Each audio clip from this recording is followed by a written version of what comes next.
Audio is clear? Great. Yes, Mother. So how are you all? Yes, Fine, Mataji. How are you? been doing by Krishna's grace. I'm doing very, very good. Hope you're all safe and you're all doing good. Yes, Priya, I'm doing great. Thank you. Hope you're doing good too. Vaishnavi is here. Veena is here. So I'm so very happy to see all of you today. Um, Today we have a really wonderful session. This particular topic is sort of most requested from a lot of you through feedback form. And today's session is going to be taken by Dr. Shubhashri Lalita. She is, in fact, a dentist and doctor by profession. She did her bachelor's in dentistry in Ragas Dental College, which is in Chennai. And then she did her master's in Dr. Ramachandra University. She's a gold medalist, very intelligent, very warm, kind, and a very loving person of IYS. She's one of a senior most IYS girl, IYS member, and I'm very honored. And I um, really want you to introduce you all to this wonderful Vaishnavi, wonderful lady, um, Shivashri Lalita. So on to you, Lalita.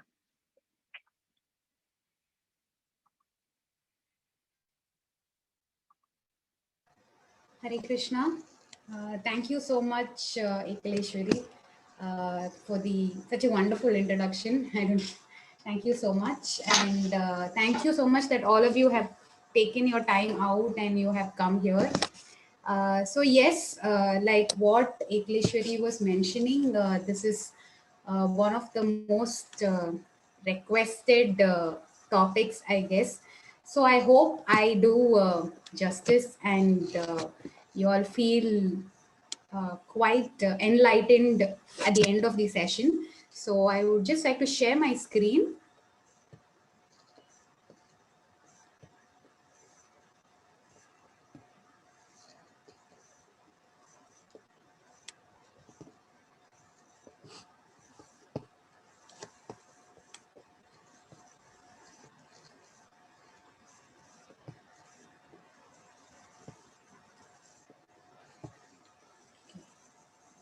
So before I start, I would like to just make a quick prayer.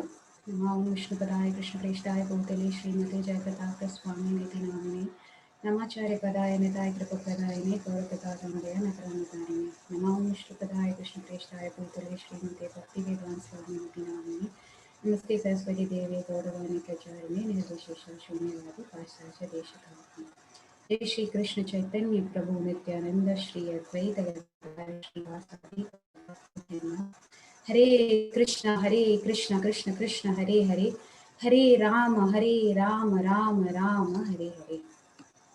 So moving on to today's session.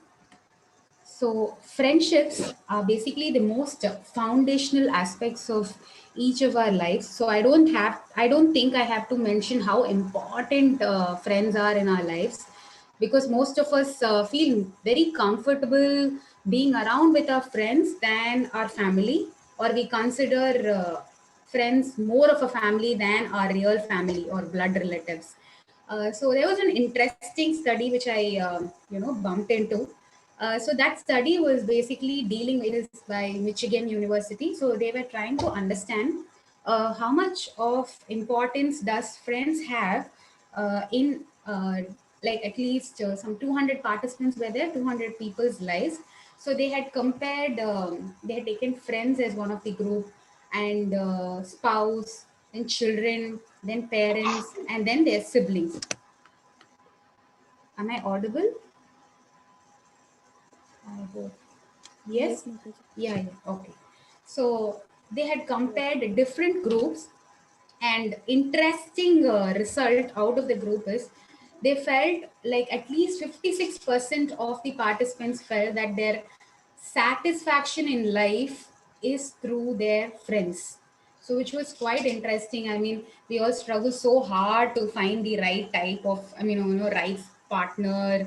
And, we all have dreams, aspirations, saying we want to marry this kind of a person. We should have this kind of a marital life, and then everybody wants to have a child and everything. We put in a lot of efforts, right, in at least those two relationships, like in order to have the right family. But however, it's the friends who actually give us the satisfaction in life, which most people think is wonderful.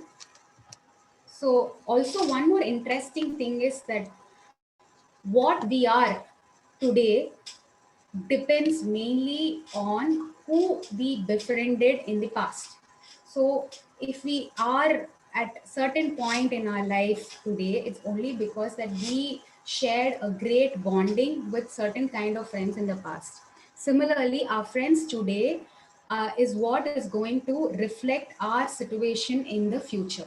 So that's how important our association or bonding with friends are going to be. At the same time, the relationship with friends are unique. How is the relationship with friends unique? Because you don't get to choose your mother, you don't get to choose your father, your siblings, specifically your blood relatives, your family. Okay, to an extent you have a choice with your spouse. Okay, but yes, but not completely. Okay, but friends are not like that, right? That's one relationship where you get to choose. You can choose whom you want to be friends with and whom you don't want to be friends with. So that complete freedom in terms of choice or decision making is always there for us when it comes to friendship. So it's very important that we take wise decisions when we actually want to choose a particular friend. Okay, so there's a small story from this Panchatantra, or most of you would have heard. Okay, there was this monkey whose name was Raktamukha.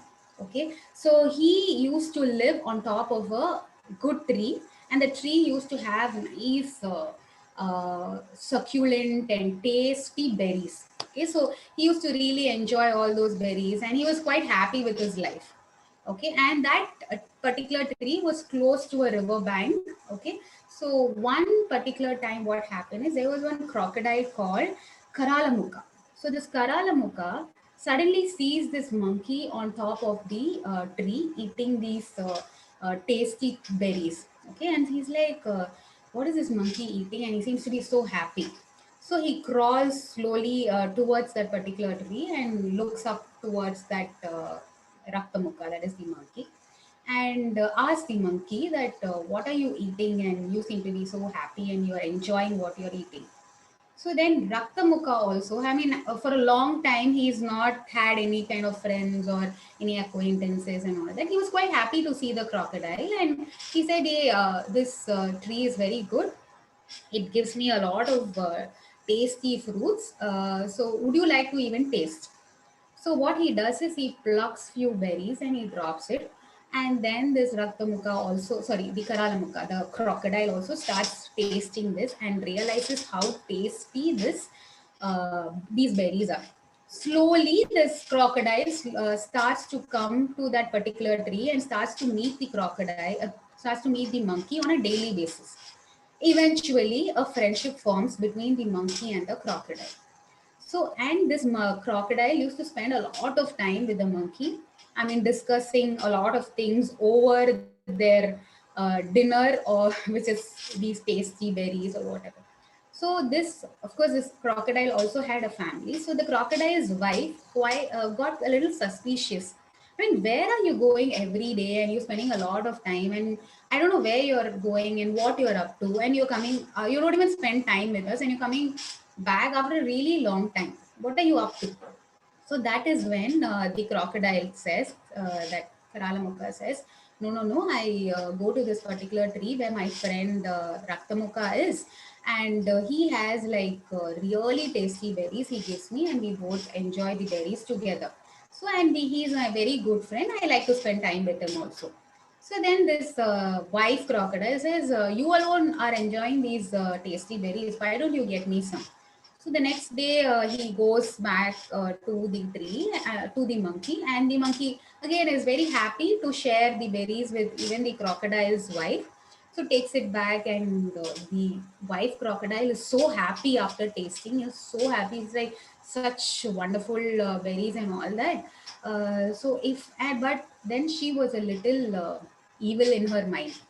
Then she was like, listen, if the berries which are being given by this monkey only are so tasty, imagine the heart of the monkey who is eating these berries for like such a long time.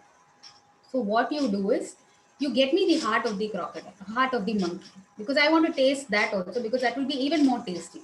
Immediately the Karalamukha felt so bad. He's like, no, no, no. He's my friend. How will I do that? I cannot do that. So you know how husband and wife relationships are. The more the husband dresses, more the wife feels like asking for it. How can you deny me? Is he more important to you than me? Why can't you get one small thing which I'm asking for? All that. So this Karalamukha does not have any option. So he agrees and he goes back to the monkey, and he did, of course, he cannot tell the real plan, right? So he says that I spoke to my wife. My wife feels that every time the monkey only is giving you fruits and berries. We've never called the monkey over to our place, and we've not hosted the monkey. So bring him over to our place. So you should please come to my house as well and have dinner with us.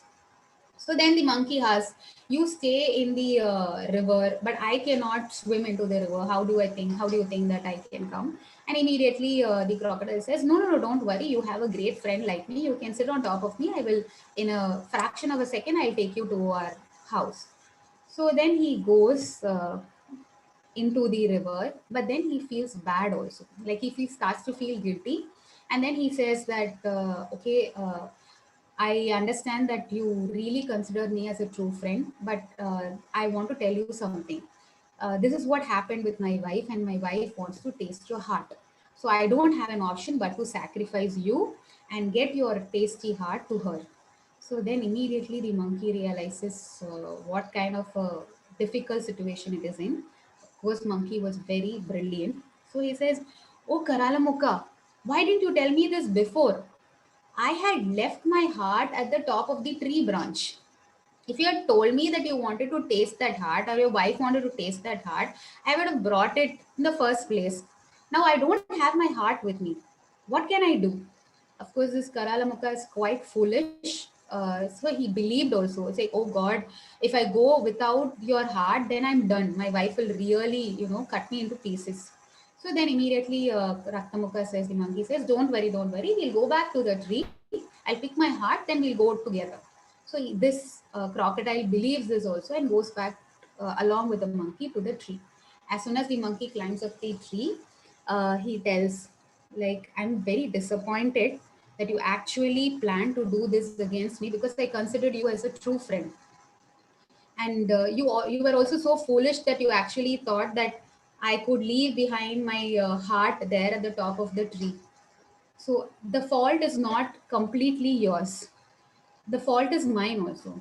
I did not choose my friend wisely. A crocodile and a monkey can never be like minded. Okay? We cannot have similar thoughts, similar principles. So that was my fault, that I ended up choosing you and believing you as a very good friend. So that is why I landed up with this kind of a situation. So I'm not going to come with you, and no more are we friends. So please go back. So that is how very important it is to choose your friend wisely. But before that, you should know yourself well. Like, you should know, all of us should know what principles are we thriving for in our lives. That is when it will give us an idea to choose like-minded people as friends. Okay, so that's a very, very important aspect that which we should all keep in mind, to know what we really want in life, and at the same time to befriend people who are like-minded. Okay, So now, considering we spoke about the importance of friendship and what are the things to keep in mind before we choose our friends, I wanted to share a few wonderful relationships or friendships. Oh, see, see, see, see. Audible? Can I continue? Some distance. Okay, so I would like to share few great and wonderful friendships from the scriptures, which are very, very, very inspiring. Okay, so I have selected few friends from our great scriptures uh, who are very motivating and very inspiring. So let's look at each of these friendships one by one. Okay, so moving on to the first pair, Krishna and Arjuna. There's nothing very new. I'm sure that all of you all know how wonderful they are. Like one of the greatest friendships which this world has ever seen is between Krishna and Arjuna, right? So I don't think any one of us have any doubts that they are great friends. So there are a lot of instances where Krishna and Arjuna have been totally together, and Arjun and Krishna have always complemented each other so well and wonderful. Okay, so I would pick up few instances in their lives which highlights the greatness of their friendship. Okay, so this was before the Kurukshetra war. So before the Kurukshetra war, there was this situation where Krishna had to choose which side he had to take, either the Pandavas or Kauravas. So then Krishna says, I am not choosing y'all, so you can choose me or my army. So one of the group gets me, and the other group gets my entire Sena, which is capable of destroying anybody. So there was Duryodhan from the Kuru clan and Arjun from the Pandavas group. Both of them go and meet Krishna. So now Krishna gives them the choice, right? So he tells, you can either choose me or my army. You decide what you want. So of course now we can say that, are we choosing our heart or are we choosing the brain? Okay, so if you think with the brain, you literally think, okay, Krishna is just one person. Army means the entire army, the battalion, all the weapons, everything, right? Of course, one versus million and the entire power to win the war. So if you think with your brain and you have to take a decision, so obviously they will choose the army. The person who thinks with the heart, okay, here will be our dear Arjun, because Arjun greatest friend was Krishna. He did not look up to Krishna or befriend Krishna because of his assets or his battalion or the power or the strength. He just simply wanted his friend to be his on his side. That's all. He's like, I don't need anything from you, Krishna. No, I don't want any of your opulence. I don't want any money, treasure, wealth, nothing. You just be by my side. On the contrary, Duryodhan chose his army. So that's how beautiful their friendship is, where Arjun did not befriend Krishna for his power or wealth, but he chose Krishna for the love of Krishna. So then again, there's one more instance where Krishna becomes the matchmaker, where Krishna arranges for the marriage of Subhadra, that is his sister, with Arjun. So if you see, initially, Balram, who was the elder brother of Krishna, was not at all okay with this entire proposal. In fact, he was even thinking of marrying Subhadra to Duryodhan. Okay, whereas Krishna was very sure that Subhadra and Arjuna will make a very good match, and both of them also liked each other. So Krishna actually went against Balram, who is like his everything. Okay, Krishna and Balaram are inseparable, right? So we know that so many pastimes where Krishna and Balaram have beautifully exchanged loving relationships between them, but in this particular context, Krishna was on the side of Arjuna. he helped Arjun in such a way that he can whisk away Subhadra and get married to. So he was a very, very loyal friend here. And he went even against Balram. So moving on to the next beautiful example.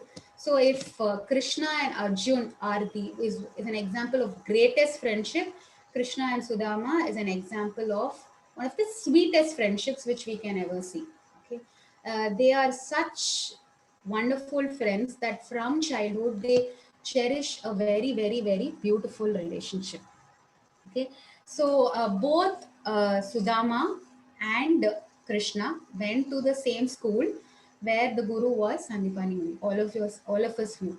So all of us, I'm sure, would be aware of the second part of the story where Sudama goes and meets Krishna when once he becomes the king of Dwaraka.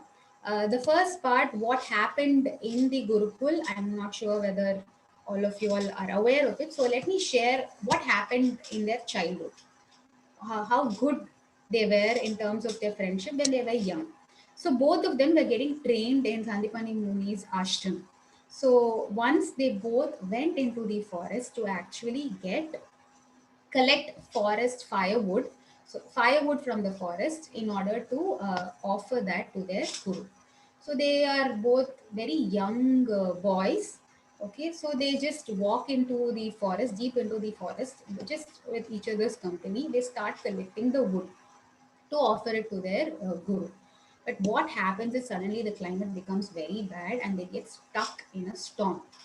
So they both are very young, and it becomes very dark and such heavy rains. They don't have anything other than each other for themselves. So they both hold each other's hands so tightly, okay, at the same time holding the firewood which they have collected for their guru also tightly on the other hand, and they take shelter of a big tree that entire night.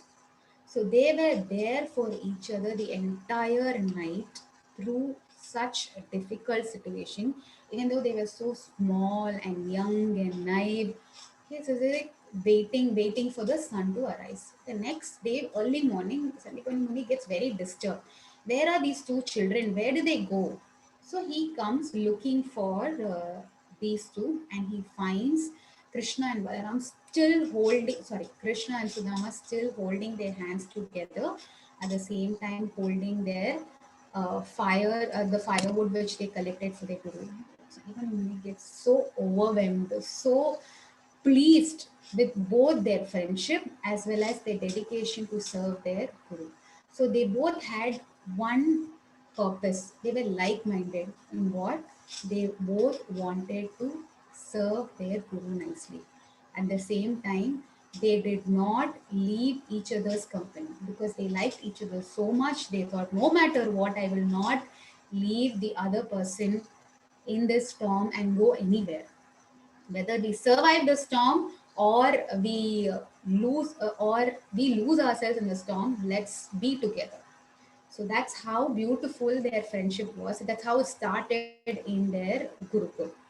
Then later, what happens is they grow up, they leave the Gurukul, and of course, Sudama is a Brahmana. So he carries out that particular profession, and Krishna becomes the king of Dwaraka and he moves to Dwaraka.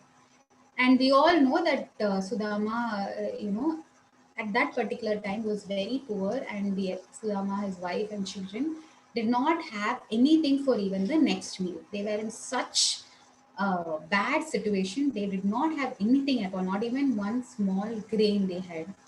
So Sudama's wife told Sudama, see, listen, I know it is a very difficult thing for you to do, but you know, right, that your best friend Krishna is the king of Dwaraka. So why don't you go to him and ask for help? So immediately, Sudama feels very bad. Yeah, how will I go to my friend and ask him for wealth? That is not what. Just excuse me, just 1 minute. Just excuse me.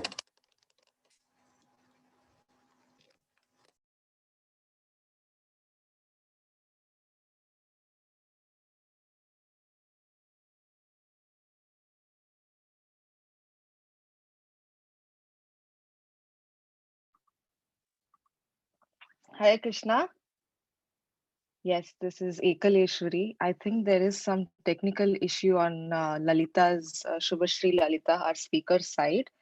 So, in the meanwhile, probably before she joins, if anybody has any question, you can type in the chat window. Uh, Priya has asked a question.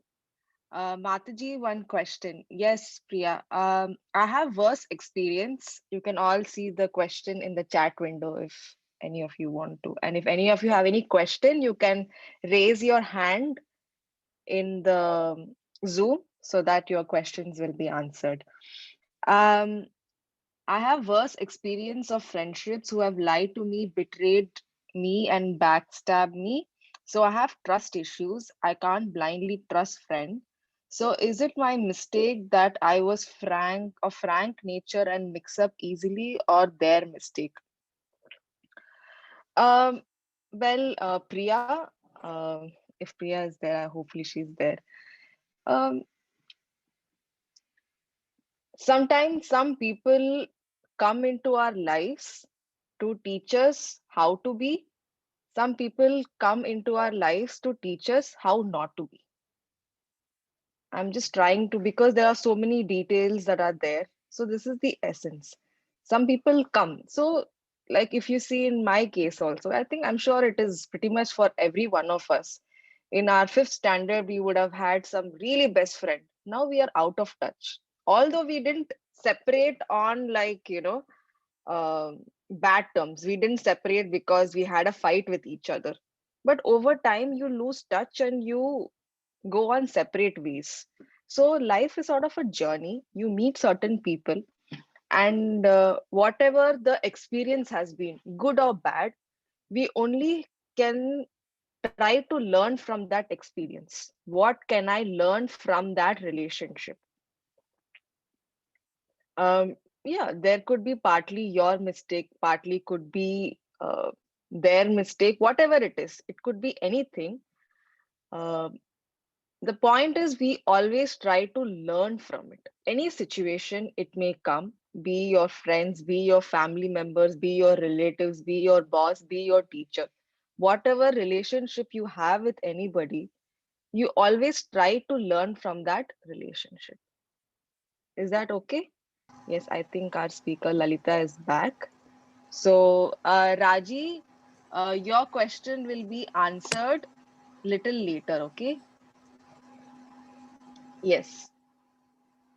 So, yeah, over to you, Lalita. I'm so sorry. I mean, there was a disconnect from my end. I'm extremely sorry. Ekleshwari, I'm not able to share screen. It has been disabled. So can you remove that for me? Yeah.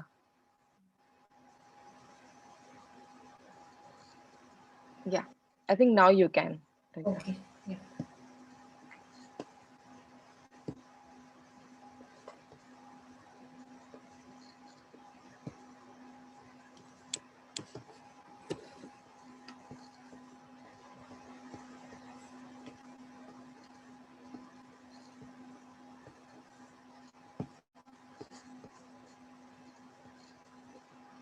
So yes, so as I was talking to you, that Sudama's wife requested Sudama to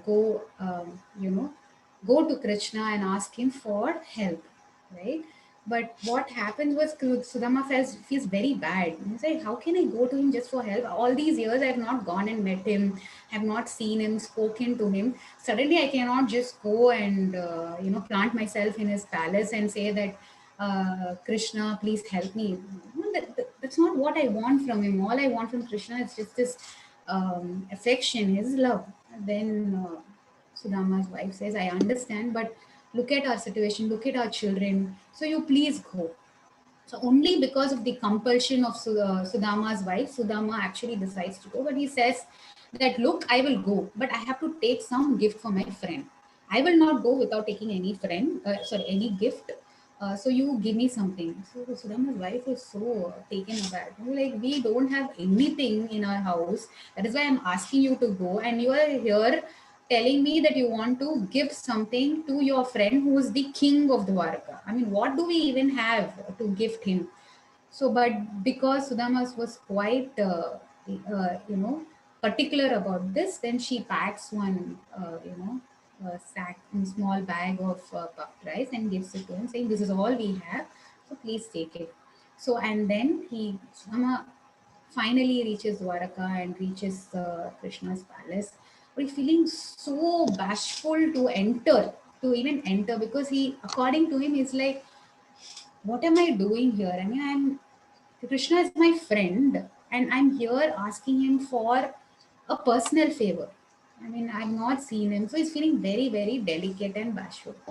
But then Krishna, on the other hand, is super happy. He's super happy, super excited that Sudama has come to see him. He's so happy. Immediately, he runs to Sudama and embraces him. And he not only him, his entire family is involved in serving Sudama. Krishna left all his duties.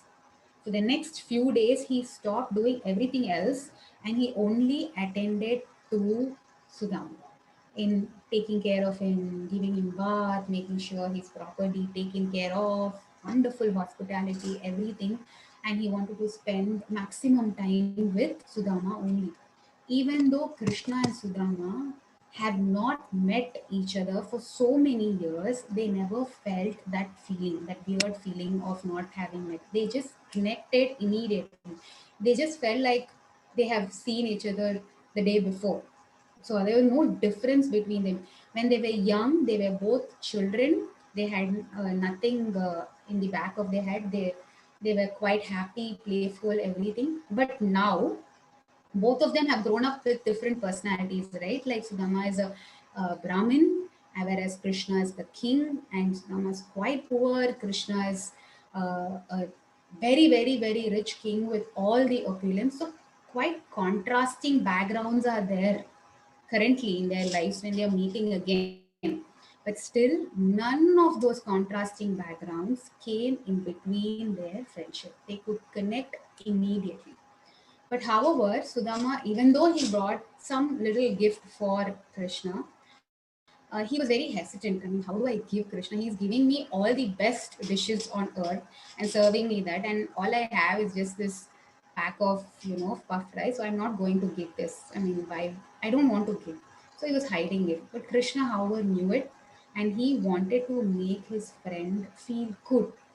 So he immediately told Sudama, Sudama, I mean, didn't you get me any gift? I mean, you're coming all the way from your place, all the way to see me, but I thought you'll get me something. And Sudama was hesitant and all that. Then he realized that Sudama is hiding something, and Krishna immediately forces Sudama to give him that pack of rice. And he was so happy to see that, and wonderfully, he was eating every bit of that puff rice without leaving even one small morsel left behind. So that's how wonderful Krishna and Sudama's friendship was. Okay, so we saw a very wonderful friendship, right? I just wanted to give you one contrasting example. So there were two students, okay, who were studying in the same Gurukul. One was Dronacharya. At the time, he was not an Acharya, he was Drona, two boys. And another friend was Draupad, that is King Draupad. So both of them came to the same school and they were studying together and they were quite very, very good friends. So Draupad was so fond of Drona that when they were about to leave, he felt very bad. So he said that you're my such a very good friend. I would like to even share half of my kingdom with you. So I'd be very happy to do that. So yes, and they exchanged pleasantries and all that, and they both parted ways after they finished their schooling. And for like so many years, they've not met. And at one particular time, again, Dronacharya again, became quite poor and did not have enough riches or, basic needs to be fulfilled. Even that much of money or wealth he did not have. And he suddenly remembered, Draupad. He's like, Draupadi and me are just friends, right? I mean, if you're friends means then we're equals. So, and he also told me that he's going to give me half of his kingdom. So we both did schooling together. How are we different? How can I be so poor and how can he be so rich and so comfortable in life? So he deserves. I mean, I deserve to get half of his kingdom, which he promised. So Dronacharya rightfully walks into his kingdom and meets King Draupad and says, "Hey King, hey Draupad, do you remember me? I'm Dronacharya. Uh, you actually promised to give me 50% of your kingdom, so give it to me." Draupad is so taken aback. They have not met each other for so many years. Okay, whereas here Dronacharya is not even thinking of their friendship, the affection for each other, nothing, and he is just there in Draupad's palace only for Draupad's kingdom, not for anything else. What contrasting characteristics both Sudama and Dronacharya are exhibiting, right? Like both of them are in a similar situation in their lives, right? Both of them were Brahmins, both of them were poor, and both of their friends were extremely rich and they were kings. One is feeling so bad to even go show his face to his friend and ask anything, right? Without even asking anything. He ultimately, Sudama does not ask anything from Krishna, despite Sudama's wife constantly reminding him and telling him that, please go ask, please go ask. He did not have the heart. He was so overwhelmed by the affection Krishna showed, he just came back happy. He said, "It's okay. I don't want to trade anything for Krishna or anything from Krishna as well. I don't want anything."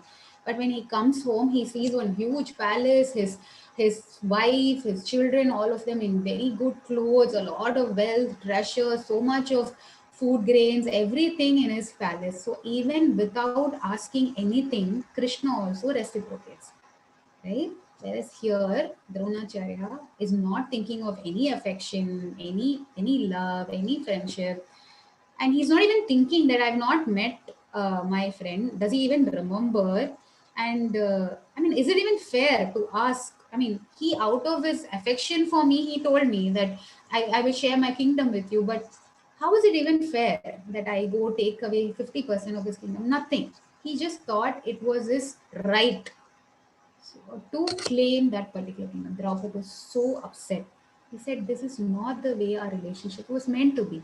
And I'm sorry, I cannot give you this particular thing which you are asking for because we are no more friends. Our friendship ended long back." So, this is again one example of broken friendship.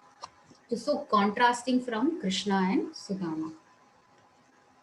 So then we all know about this particular great person called Chanakya, right? So Chanakya once said that a test of a servant happens when he actually performs his duty. Test of a relative is when he is in difficulty. The test of a friend is when they are in adversity.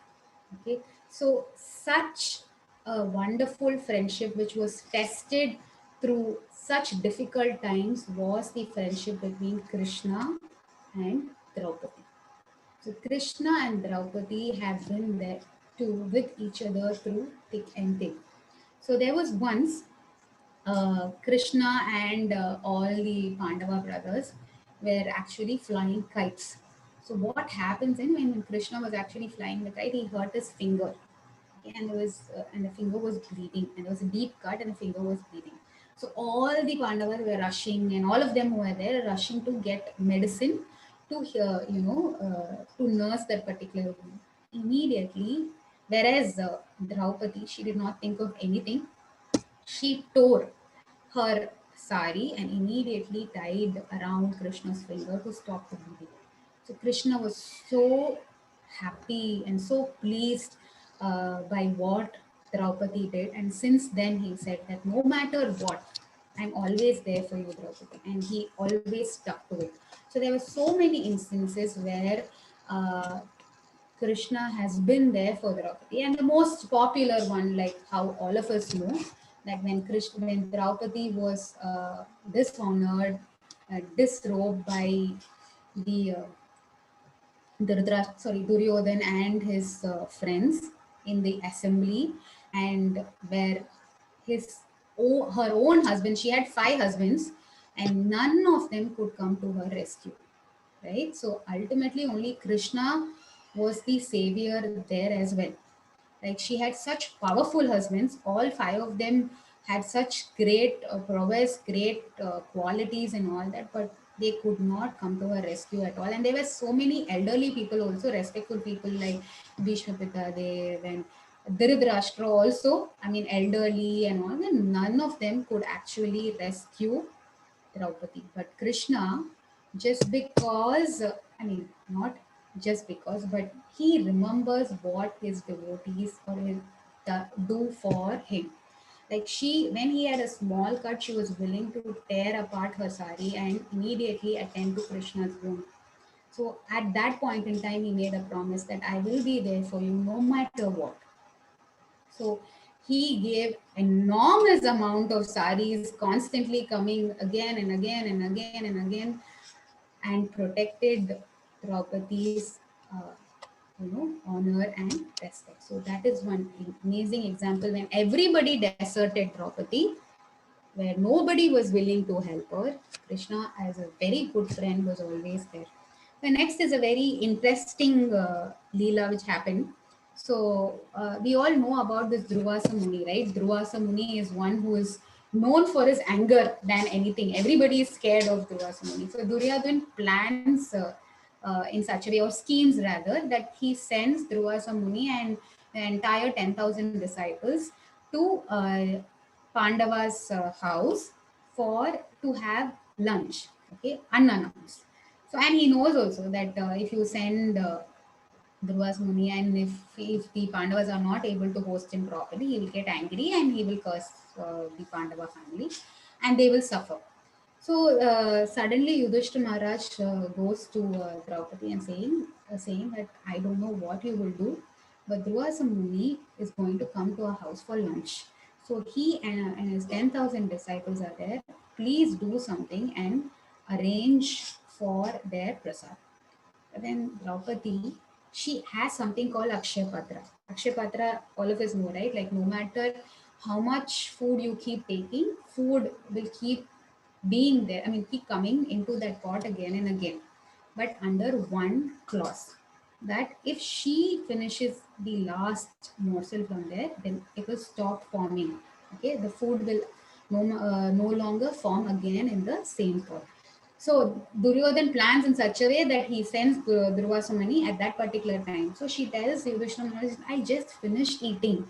So I can no longer produce any, food from the Akshay Patra. So what do I do? So what can I do? So Yudhishthira is like, okay, wait, I'll do something. I'll send them to the river for a bath.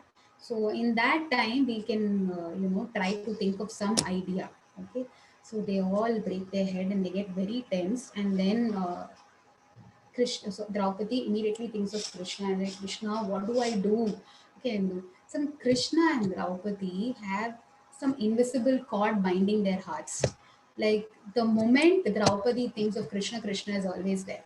So she doesn't, so immediately Draupadi thinks and Krishna is there at that particular spot. And then Krishna and Draupadi is like, you came, is it? Thank God you came, Krishna. Now look at this. Dhruva Muni and his disciples are going to come and I don't have anything. What do I give them? I've eaten also from the Akshay Patra. So again, I cannot get food from Akshay Patra. What do I do? Krishna very coolly sits and says, Draupadi, I'm very hungry. Can you please give me food? Can you feed me? Draupadi is like, really? You were also asking for food. I don't have anything, Krishna. I don't have anything. It's like, I don't trust you. Go get the pot. You go get the Akshay Patra. And then she brings the Akshay Patra and shows it to Krishna. And Krishna is like, look, there's this one small morsel sticking to the side, right? The small piece of spinach and small morsel of rice sticking to the side of the pot. You give me that. So Draupadi is like very surprised. It's like, Krishna, is that enough? So she's like, she's more concerned about her friend now, about Krishna now. She wants that Krishna is coming and asking her that I want food, I'm very hungry, please feed me. So she's feeling extremely bad that she's not able to actually feed her friend properly. He's like, no, this is enough. So he takes that one particular morsel and he eats. When Krishna eats that one particular morsel, the entire creation, all the living entities, they have a feeling of satiety where all their stomachs are full. So naturally, Durvasa Muni and his 10,000 disciples are also feeling extremely full. They are like, they are taking bath and they're slowly coming out, and suddenly they were like belching and they're like, my God, how am I feeling so full in my stomach? And then there was a Muni were like, no, I cannot now go to Pandava's place and tell them that we are feeling full, so we cannot eat. It doesn't look nice because we've told them that we are coming there. But if you go there and if you don't honor the prasad they give, it doesn't look good. So we will go directly from the uh, riverside area back to the forest. So that is how Krishna saves Draupadi and all the Pandavas from Durvasa Muni's curse. And he is sticking to his promise of always being there for Draupadi, which he had made long back. So moving on to the last example which I wanted to mention is that of Rama and Lord Rama and Sugriv, right? So Sugriv is a Vanara king. So Sugriv had an elder brother called Bali. So both Bali and Sugriv were Vanara kings, and there was some misunderstanding between Sugriv and Bali. And so Bali was now so angry with Sugriv that he thrashes him away and abandons him, takes away all his wealth. In fact, he takes away his own wife and is searching for Sugriv to kill him. So Sugriv is actually running for his life day in, day out, and he goes and stays in one particular mountain where actually Bali cannot access, because he's been cursed that if he sets foot on that particular mountain that he will be destroyed. So only there he is seeing. So he has been completely deserted by his own family. So that is when Sugriv comes in contact with Lord Ram and Lakshman. Actually, he doesn't get in touch immediately. He actually realizes there's some new movement into his area, that particular forest around that mountain. And then he sends Hanuman there to find out who these new people are, why have they come. So he's getting scared. He's like, are they Bali's people who are again coming here to attack me and kill me? So you go, please find out who they are, what is their purpose, and why are they here. So then Hanuman actually goes, and that's when Hanuman meets Lord Ram for the first time, and then understands what had brought Lord Ram and Lord Lakshman there at that particular spot, and why are they searching for something there, and why are they looking so sad and affected. So, and that is when Hanuman says that he is under Sugriv, and this is what is being happening to Sugriv. And Sugriv is being deserted by his own family, his main brother. And so, come, let's go meet Sugriv. So that is when Sugriv and Lord Ram meet each other. So then Lord Ram gets to know about whatever has happened, and Sugriv also gets to know of whatever has happened to Ram, Lakshman, and Sita Devi. So again, Lord Ram says that even though that we both come from different contrasting backgrounds, that I'm a human being, you are a monkey, and I come from a different geographical location, you are in a different place, but there's only one thing which is in common, that is we both have lost our wives to somebody else currently, and we are grieving for that. So I will make you a promise that I will help you to defeat Bali and rescue your wife and kingdom. Okay. Similarly, Sugriv also gives a word saying that I will also help you to my best of my potential in order to find Sita Devi. So that is how they make a pact at that particular day. And then moving on, Lord Ram actually helps Sugriv defeat Bali, and he gets the kingdom back, his wife back. Not only that, Lord Ram also helps Sugriv to actually set up proper military rules. He rules and regulation guides him, saying that because Lord Ram was already a ruler, so he wonderfully knows what is to be done, how to lead a kingdom, how to rule a kingdom, how to assess the military strength, everything. So he guides Sugriv in such a way that he does not falter. At the same time, make sure that he is a very wonderful king. At the same time, Sugriv also helps Lord Ram in finding the whereabouts of Sita Devi, and also and he helps by Lord Ram by giving his entire army, all the Vanara army of Sugriv, go on to this, go try to complete this mission of finding Lord Sita Devi and defeating Ravan. So that's how wonderful their relationship was also. So from before I Ekaleshwari, are you there? Is there any Yes, question? Lalita. Is there any question Yes. which uh, we have some quick, maybe 2-3 minutes for a question? So if any one of you have any question, you can raise your hand. Yes, there is one person. There is Raji who has raised her hand. Um, yes, Raji. I think you can. Would you like to unmute yourself? Yes, Mataji. Yes, Raji. Please speak. Uh, Please ask your question. yes, Mataji, Hare Krishna Mataji, you have been telling about the fundamentals and ideals about a great friendship. So, Mataji, I take one of my life experience and not experience, it's like a case study. It would be so. Can you help me with solving that, Mataji? Okay. Actually, I don't want to mention the name. Actually, some years back, I had a great panel of friends when we were studying in seventh standard. Actually, we were a gang of 10 members.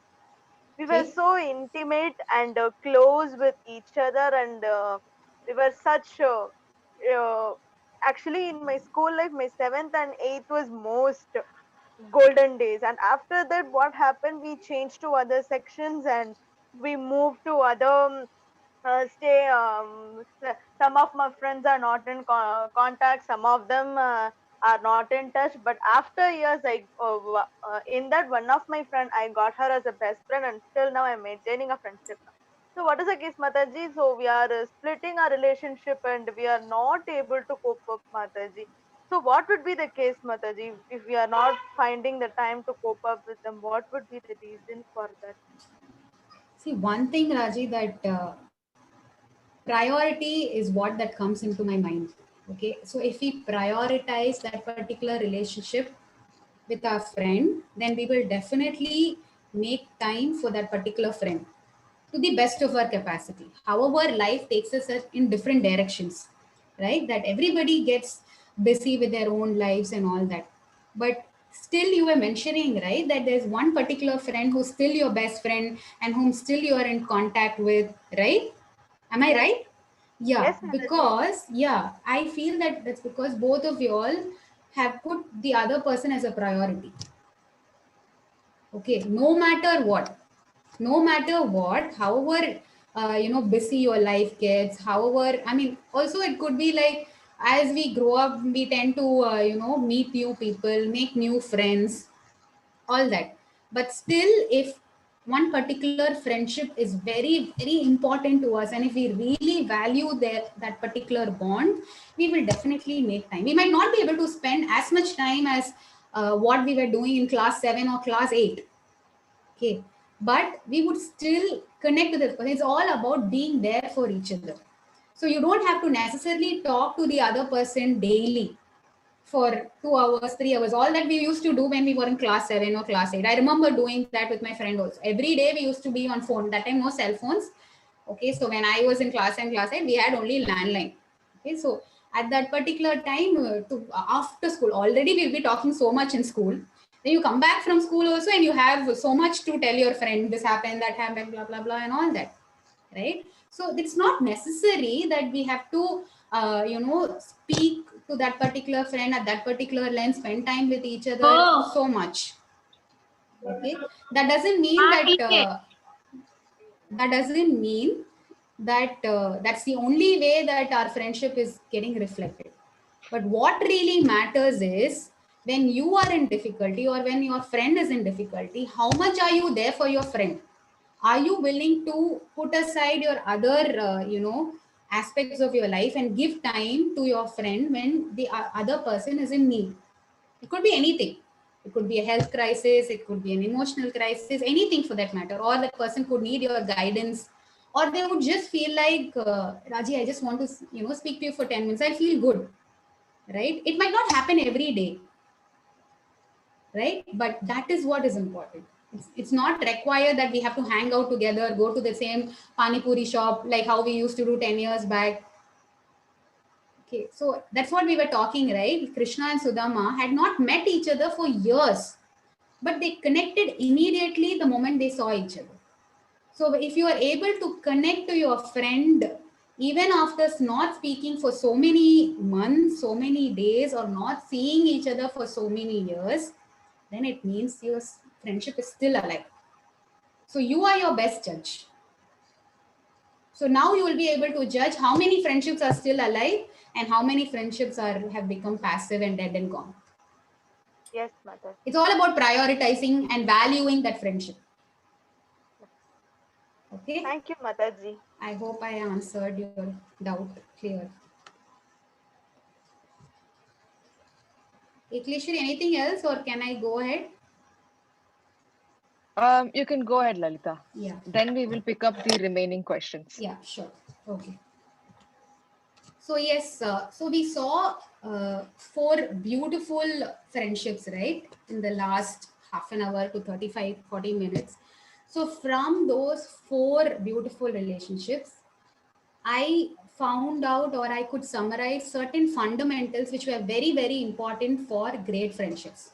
So if you want your friendship to be wonderful, awesome, and to be, for your friendship to survive everything for many number of years, then these fundamentals are very, very important. The first thing which I would like to learn is or mention is that ideally a good friendship should complement each other. So complement each other is what I mean by support each other. See, 2 friends are there. None of them are perfect. No, none of us are perfect. So I will have some positives and I could have my certain negatives. Similarly, my friend could have some positives and certain negatives. So if we complement each other, our relationship will become perfect. So I help my friend, when in need, not only in need, whenever I have some positives which could help her come better in her life, I should be willing to do that. One particular example for complementing each other is like milk and water. Like when milk and water are mixed together, milk actually gives its properties to the water, right? So whatever properties the milk has, that goes to the water also. At the same time, what can water do? Water actually increases. If you mix water, water actually increases the quantity of milk which is there. So they both nicely complement each other. Okay, one's quality passes on to the other person, one's quantity passes on to the other person. At the same time, when you're boiling milk and water together, the first person who's willing to sacrifice will be like the water, right? So when boiling, immediately the water gets so affected. It's like, no, I don't want my milk to get burnt off. So that's one. Water is what comes out first and falls into the fire. Seeing the fact that the water is actually sacrificed its life into the fire, milk also doesn't stay there. Okay, that also goes and falls into the fire. That's how milk and water complement each other so well. At the same time, when they are together in a certain state, they are very nice with each other. Okay, so any friendship should be like milk and water, that you complement each other. Similarly, the next thing, very important fundamental, is guiding each other. So, for example, Krishna and Arjuna. So, Krishna and Arjuna were very, very good friends. Yes, right. All of us know about what happened in the Bhagavad Gita, what happened in the Kurukshetra war, and all that. So Krishna was there when Arjuna and all the Pandavas were planning for the army. I mean, for planning for the war and preparing for the war. Everything. So they were all doing it together because Arjun chose Krishna and he wanted Krishna to be on his side, right? But after going to the battlefield, Arjun is getting confused, right? He's actually having second thoughts whether he should really go ahead and fight. Okay, that is when Krishna stood strong, and he wanted to guide his friend. Say, look, what you are thinking and what you're wanting to do is not right.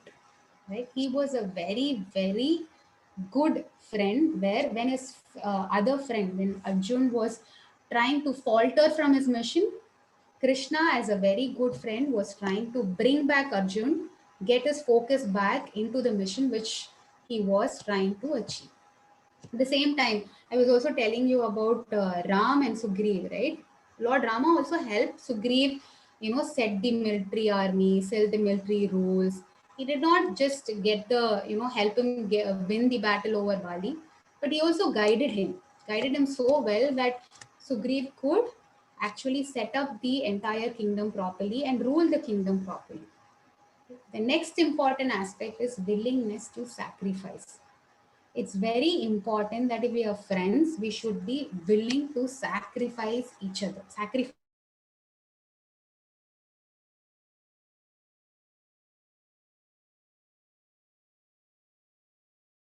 each other. In the same Kurukshetra war, Krishna and Arjuna are friends, and we all know Krishna is the supreme lord, right? At the same time, just for his friend's sake, Krishna chose a humble position.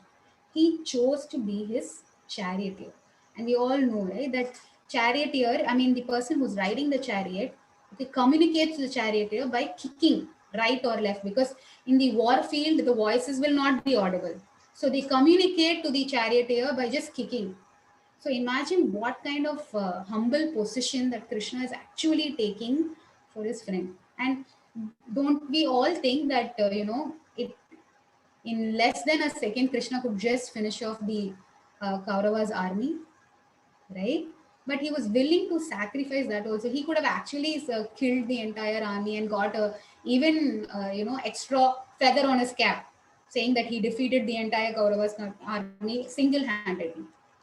But no, he wanted to give the credits to his friend Arjun. So he chose a humble position. Okay, at the same time, he was guiding his friend how to go about in winning the war, willing to sacrifice. Okay, so that nature of willing to put each other ahead of anything else is again very, very important. And then moving on to the next aspect, that is being non-envious. Like we again saw here, Draupad and Dronacharya, Krishna and Sudama, both of them were in contrasting situations, right? Both Draupad and Krishna were rich kings, whereas Sudama and Dronacharya were poor, right? Sudama, not even for a second did he think that, oh, Krishna has all the wealth, he's a king, we all study together in the same school, but why am I like this? But he is so rich. But this mentality is there for most of us, right? I mean, we have friends, we call so many people as friends, but how many of us are truly happy for our friends being successful in their lives?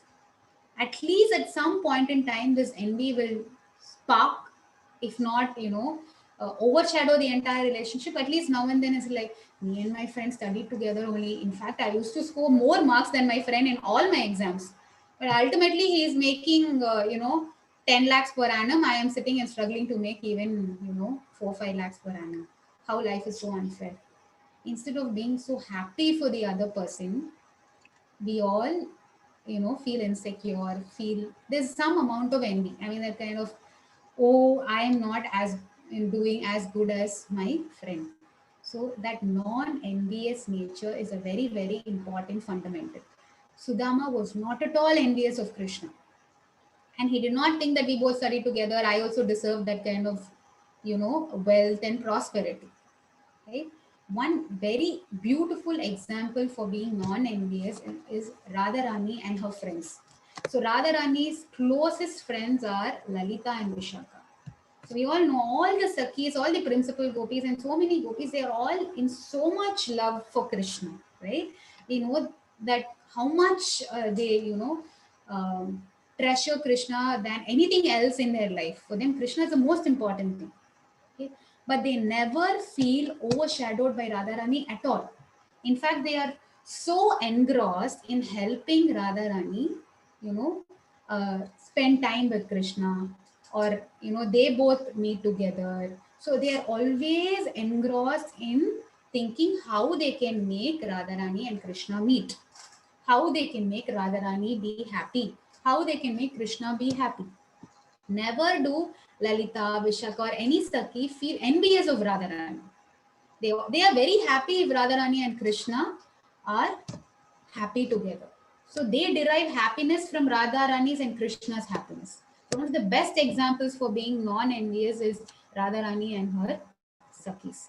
The next important aspect will be non-judgmental. What do we mean by non-judgmental? Do we brand our friends? Do we say, oh, she's my friend, but I know she's always like that. She's always stingy. She'll never spend.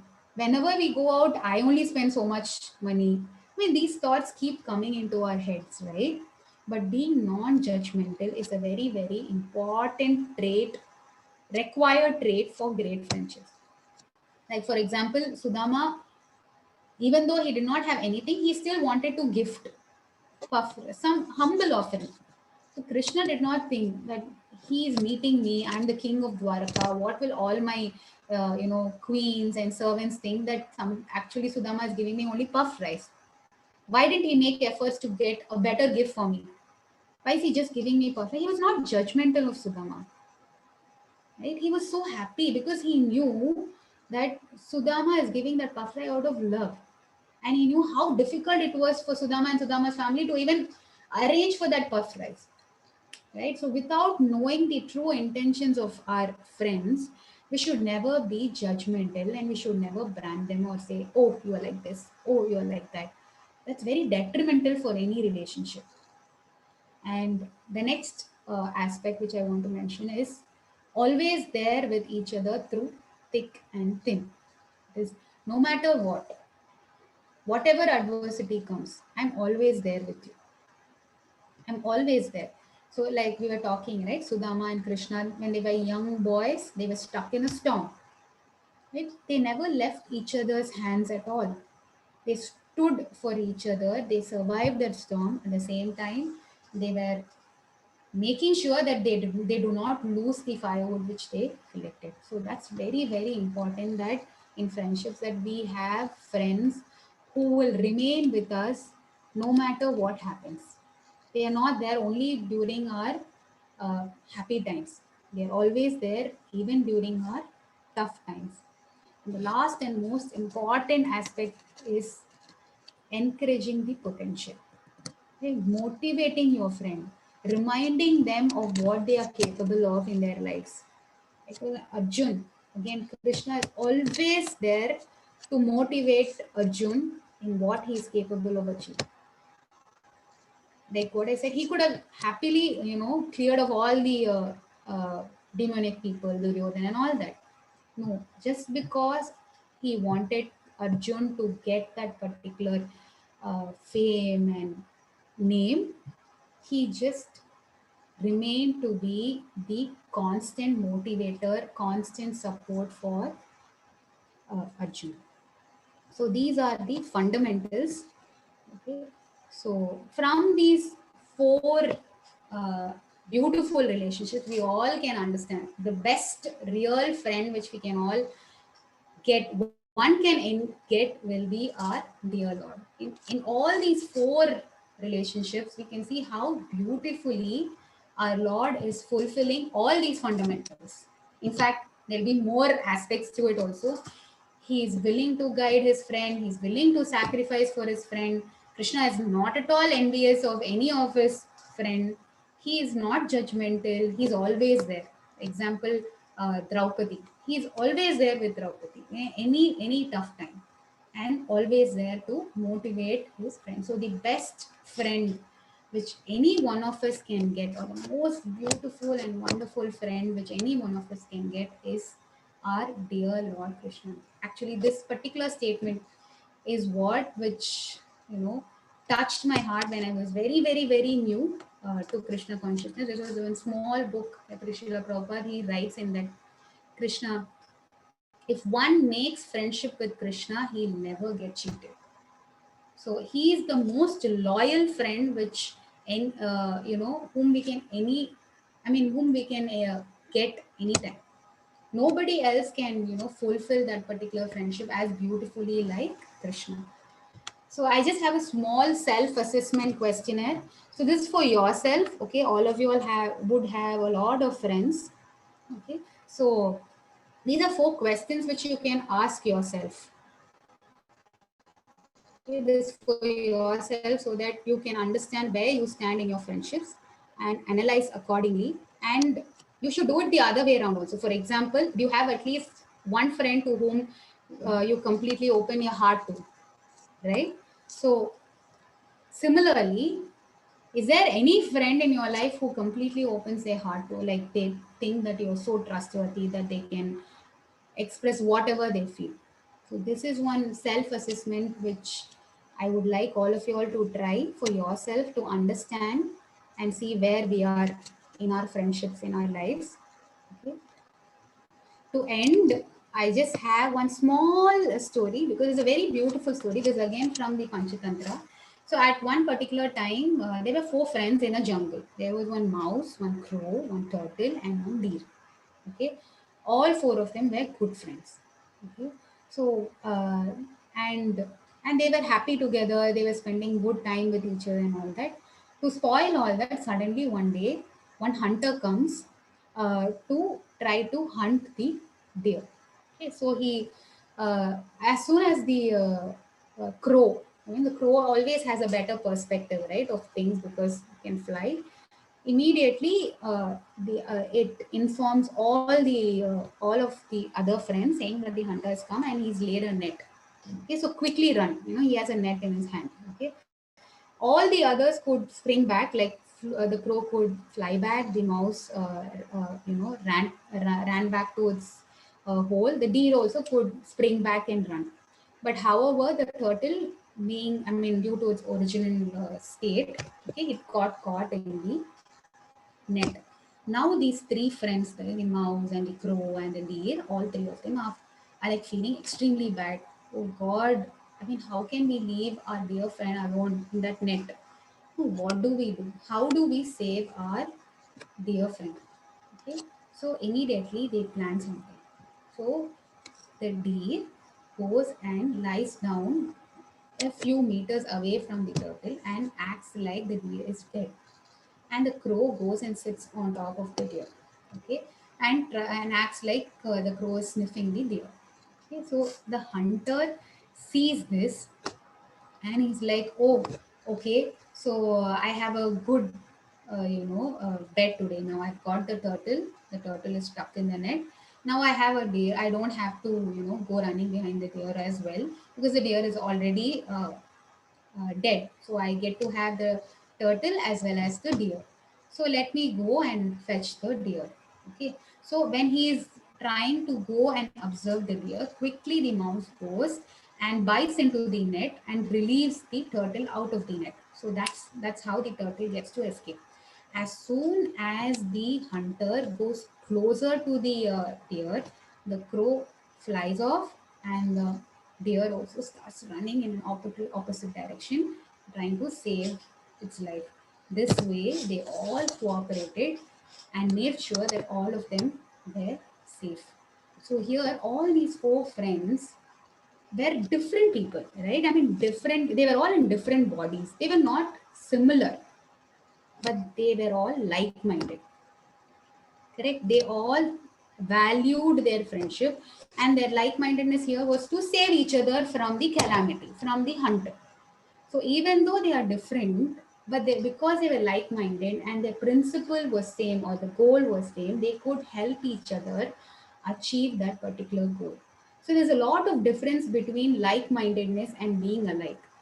That doesn't mean that we all think, oh, friends means they should wear the, we do twinning, we wear similar clothes, we listen to similar music, we watch similar movies, and such things, right? Those are external factors. We look similar, we dress up together similarly and all that. That is being alike. It's not, like-mindedness is different from being alike. To be alike is not the important aspect here. To be like-minded is what is very, very important. What is the point if two friends are there and they dress up like twins, and they say that I like the same things as what my friend likes, but their principles in life are so different. One has a different goal and the other has a different goal in life. It doesn't even matter to even look alike or speak alike or behave alike. No, right? So it doesn't matter whichever body we are in or how different. Those are external dissimilarities. But what is required is the internal like-mindedness. Okay. So that is why it's very important to put aside our differences and cooperate with each other to achieve our goal. That's very, very important. That's why our dear Srila Prabhupada, he uh, founded ISKCON such that ISKCON becomes a big family where all of us can come together and have one common goal. That is to love Krishna and to help others love Krishna, propagate Krishna consciousness. So he's formed a very, very, very beautiful family where all of us can come. It's a very, very accommodative family. It, okay, so that's a wonderful thing where Prabhupada has done for us, and we have to be extremely grateful for this beautiful family Prabhupada has created. On those lines is where our ISKCON Youth Services also stands. Okay, so this is one of the earliest pictures which was taken. This was probably in 2005 or 2006, where, so you can see so many girls, right? So I can show you, this is Ekaleshwari here. This is myself, this is Sukirti Mataji. So, and here there is Nitya. So here you will be hearing about, of course you all will know about Nitya and Ekaleshwari and all of them. So all of us were friends from 2005. That's all because thanks to ISKCON Youth Services. And we are still friends, and we will remain friends, not based on, not out of pride. We will remain friends because of ISKCON Youth Services, because ISKCON Youth Services has one common goal: to serve Krishna, to serve devotees, to help others serve Krishna and serve devotees. So that is what binds all of us together. So on behalf of ISKCON Youth Services, we all welcome you to our family. So please come. We would like to have wonderful friendships in this family. We would like to help each other grow in this beautiful journey called Krishna consciousness. Okay. Thank you so much.